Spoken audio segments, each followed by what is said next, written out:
Baik, di sini saya akan menjelaskan tentang respirasi seluler. Yang pertama, saya ingin menjelaskan tentang metabolisme. Metabolisme merupakan keseluruhan proses reaksi biokimia yang terjadi dalam sel.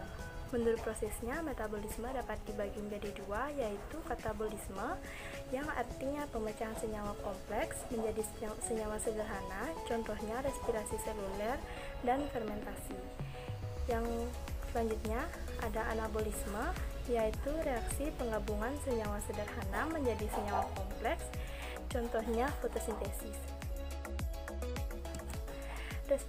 Respirasi seluler sendiri adalah reaksi pemecahan glukosa untuk mendapatkan energi dalam pembentukan ATP atau adenosin trifosfat yang membutuhkan oksigen untuk menyelesaikan reaksinya.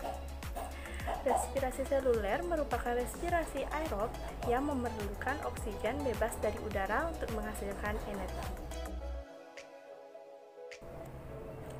Respirasi seluler dapat dibagi menjadi 4 tahapan, yaitu adalah glikosis, dekarbosilasi, oksidatif, siklus Krebs, dan transport elektron. Yang pertama ada glikolisis.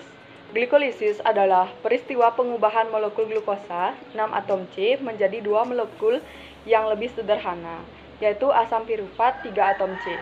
Proses glikolisis terjadi di sitoplasma, menghasilkan energi 2 ATP dan 2 NADH. Terjadi 2 tahap reaksi, yaitu pelepasan energi dan penarikan energi. Selanjutnya ada tahap dari glikolisis. Yang pertama, glukosa diubah menjadi glukosa, 6-fosfat disertai pemecahan ATP menjadi ADP. ATP harus dipecah menjadi ADP karena dibutuhkan sumber energi. Yang kedua, glukosa 6-fosfat diubah menjadi fruktosa 6-fosfat. Yang ketiga, fruktosa 6-fosfat diubah menjadi fruktosa 1,6-bifosfat disertai pemecahan ATP menjadi ADP. Yang keempat, fruktosa 1,6-bifosfat 6 atom C dipecah menjadi 1 molekul gliseraldehid 3-fosfat atau PGL 3 atom C dan 1 molekul dihidroksiaseton fosfat atau DHAP 3 atom C. Molekul DHAP diubah menjadi senyawa PGAL sehingga terbentuk 2 molekul PGAL. Yang kelima, molekul PGAL diubah menjadi senyawa 1,3 bifosfogliserat dengan cara mengikat PI, fosfat organik. Setiap 1 molekul PGAL menghasilkan 1 NADH. Yang keenam, 1,3 bifosfogliserat diubah menjadi 3 fosfogliserat. Pada reaksi ini dihasilkan ATP sebagai sumber energi. Yang ketujuh, 3 fosfogliserat diubah menjadi 2 fosfogliserat. Yang ke-8, 2 fosfogliserat diubah menjadi senyawa fosfoenol pirufat atau PEP. Dan yang terakhir, fosfoenol pirufat diubah menjadi asam pirufat disertai pembentukan ATP. Dekarboksilasi oksidatif berlangsung dalam matriks mitokondria dan merupakan reaksi kimia yang mengawali siklus Krebs. Dalam siklus ini terjadi pengubahan 2 molekul asam pirufat menjadi 2 molekul asetil-CoA. Proses dekarboksilasi oksidatif menghasilkan 2 NADH dan 2 CO2. Pada tahap dekarboksilasi oksidatif, reaksi pertama diawali dengan perubahan asam pirufat menjadi asetil-CoA. Perubahan tersebut menghasilkan molekul CO2 dengan NADH, yang artinya satu molekul asam pirufat akan menghasilkan satu molekul asetil-CoA, CO2, dan NADH. Asam pirufat yang terbentuk pada tahap glikolisis akan melepaskan gugus karboksilat atau CO-, dan gugus tersebut akan diubah menjadi CO2. Sisa dari atom C dalam bentuk CH3COO- akan mentransfer kelebihan elektronnya pada molekul NAD+ menjadi NADH. Untuk CH3COO- akan diubah menjadi asam asetat. Asam asetat akan berikatan dengan koenzim A sehingga membentuk asetil-CoA. Siklus asam sitrat atau siklus Krebs. Siklus Krebs merupakan serangkaian reaksi yang mengoksidasi gugus asetil KOA menjadi dua molekul gas CO2. Siklus Krebs terjadi di matriks mitokondria. Energi yang dihasilkan berupa 2 ATP, 6 NADH, dan 2 FADH2.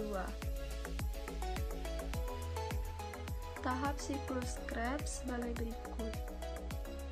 Asetil KOA 2 atom C berkaitan dengan asam oksaloasetat 4 atom C membentuk asam sitrat 6 atom C. Itulah mengapa siklus Krebs biasa disebut siklus asam sitrat. Asam sitrat diubah menjadi asam isositrat.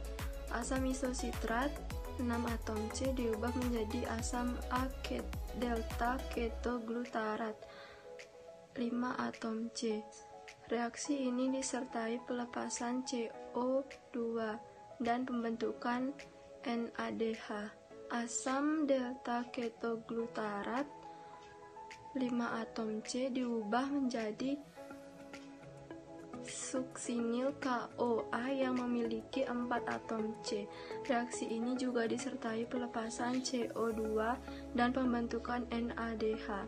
Suksinil KOA yang terbentuk diubah menjadi asam suksinat 4 atom C. Reaksi ini menghasilkan GTP. Selanjutnya GTP diubah menjadi ATP. Lalu asam suksinat diubah menjadi asam fumarat disertai pembentukan FADH2. Asam fumarat yang terbentuk diberi tambahan air agar berubah menjadi asam malat 4 atom C. Asam malat diubah menjadi asam oksaloasetat kembali disertai pembentukan NADH. Transfer elektron merupakan serangkaian reaksi redoks berantai yang melibatkan zat perantara untuk menghasilkan ATP dan H2O. Zat perantara dalam reaksi redoks yaitu flaprotein, koenzim A dan Q, serta sitrokrom A, A3, B, C, dan C1 berperan sebagai pembawa elektron. Transfer elektron terjadi di membran mitokondria dan menghasilkan energi sejumlah 3A ATP. Tahap transfer elektron.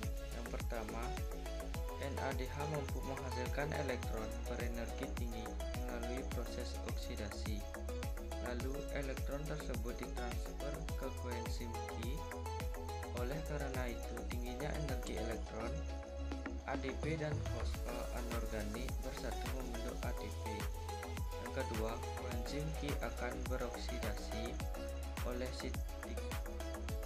sitokrom B. Akibat koenzim Q akan melepaskan elektron dan 2 ion H+. Sitokrom B akan dioksidasi oleh sitokrom C sehingga dihasilkan energi cukup tinggi.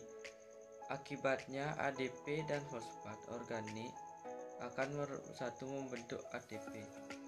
Selanjutnya sitokrom C akan mereproduksi sitokrom A. Sitokrom A akan mengoksidasi sitokrom A. Reaksi ini juga memicu bersatunya ADP dan fosfat anorganik melalui ATP. Yang terakhir, sitokrom A dioksidasi oleh sebuah atom oksigen. Hasil dari reaksi ini adalah terbentuknya molekul H2O. Dari penjelasan 4 tahapan respirasi seluler tadi, dapat disimpulkan bahwa tahap glikolisis, inputnya itu berupa glukosa, produk yang dihasilkan adalah 2 asam pirufat, 2 NADH, dan 2 ATP. Pada tahap dekarboksilasi oksidatif, inputnya berupa 2 asam pirufat, produknya berupa 2 asetil-CoA, 2 CO2, dan 2 NADH. Pada siklus Krebs, inputnya berupa 2 asetil-CoA, dan produk yang dihasilkan adalah 4 CO2, 6 NADH, 2 FADH2, dan 2 ATP. Pada tahap transport elektron, inputnya berupa 10 NADH dan 2 FADH2. Produk yang dihasilkan berupa 34 ATP dan 6 H2O.